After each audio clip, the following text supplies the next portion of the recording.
Hey everybody, Major General Tony Kukolo and Command Sergeant Major Jess Andrews.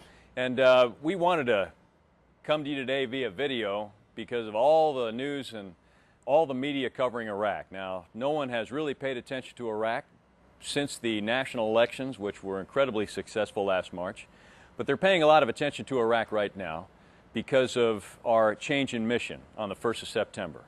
We're ending combat operations and we're beginning stability operations. And depending on what reports you read, depending on who you hear from, it could be very confusing. And so our purpose is to talk to family members primarily and try and explain what's going on over here and let you know a couple of facts about the situation.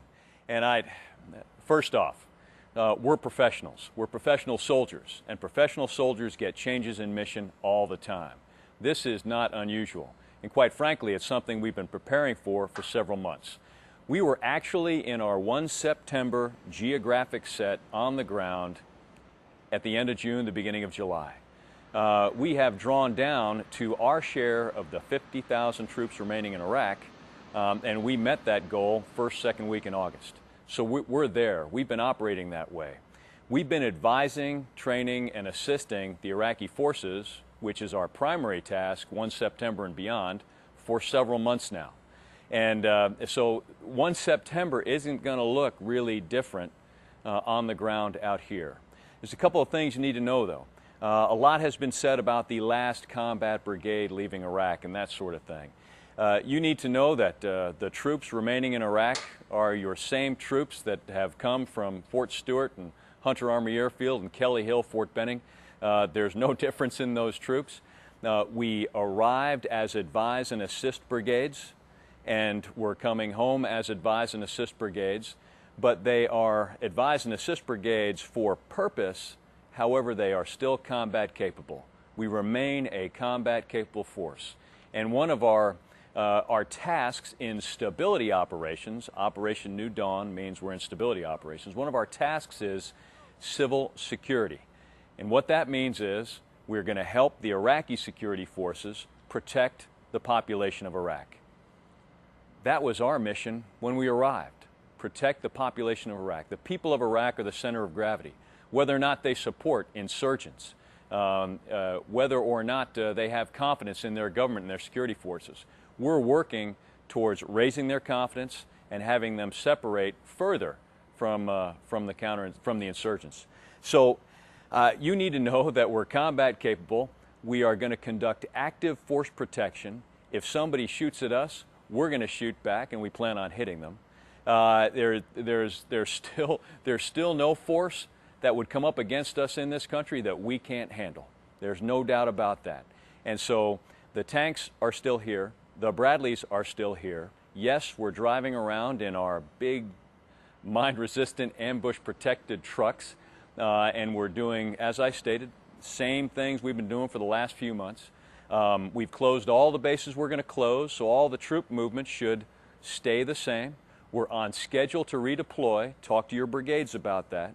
Your brigade knows when your soldiers redeploying. We're on schedule for that. No issues there.